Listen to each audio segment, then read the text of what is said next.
Imagine telling your friends that the next Royal Rumble sensation would be a 69-year-old action star who hadn't been in a decent movie since Dial-Up. They laughed. I laughed. Everyone laughed.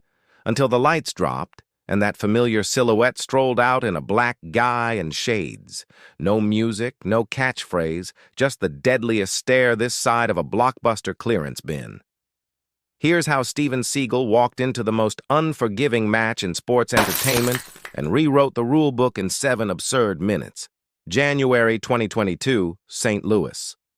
Brock Lesnar's lounging at the top of the mountain on SmackDown, Raw's stuck in neutral after Big E's title misadventure, and every dirt sheet headline is screaming for fresh blood.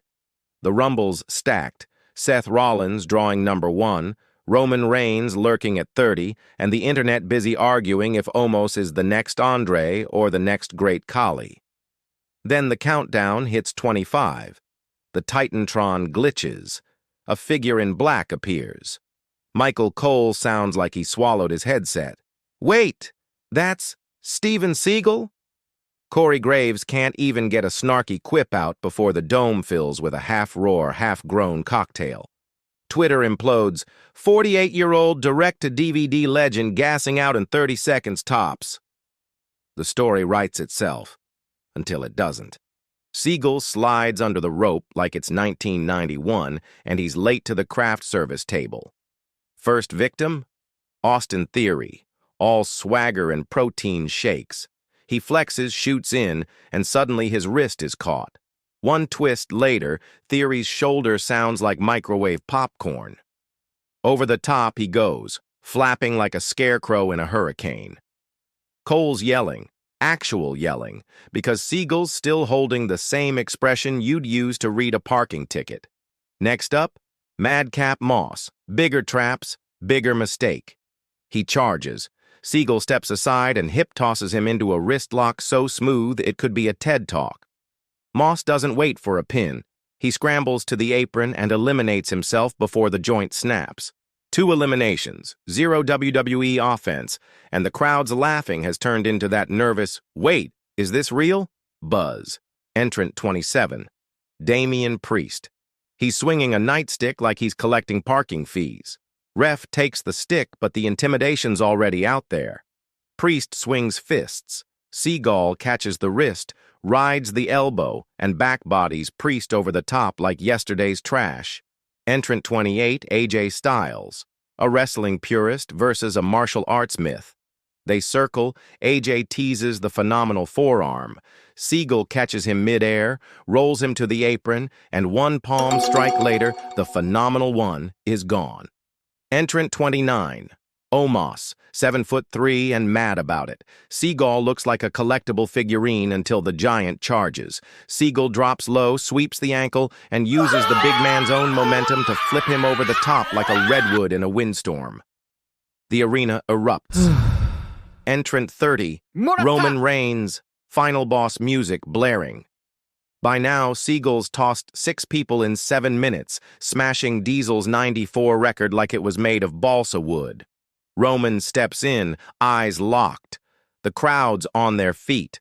Roman lands the Superman punch. Seagal actually wobbles. Then the spear attempt, Seagal pivots, hip throws Roman to the apron but can't finish it. Rollins and Zayn jump in, the numbers finally tell. A super kick, a spear sandwich, and Seagal topples over at the 49-second mark. The match rolls on, but the story's already over.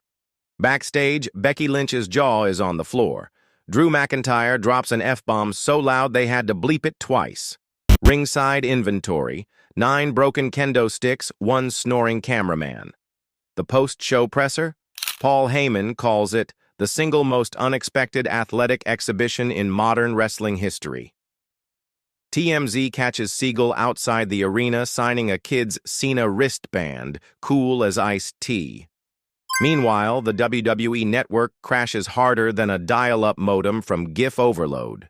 Final stats, 7 eliminations, 0 pinfalls, 1 Superman punch eaten. By morning, there's a new shirt on Shop WWE, Aikido Ain't Fake, sold out in 12 minutes flat. Next night on Raw, they open with a 10-minute highlight reel. Vince McMahon appears on the ramp, first time in months, and says only, "Steven Seagal, the door's always open." Seagal never walks back through it. Internet detectives trace his jet to Moscow by sunrise. Still, WWE keeps printing shirts and counting money. Brock Lesnar, the actual Rumble winner, tells the crowd the real headline wasn't him. It was the ghost in the GI. The entire Elimination Chamber build becomes who can stop Brock versus who can channel Seagal, a storyline WWE never wrote but cashed anyway.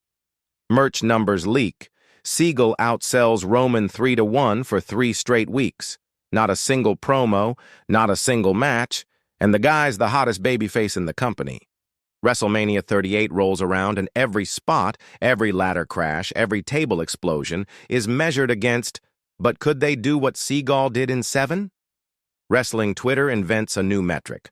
1 Seagal equals 7 eliminations.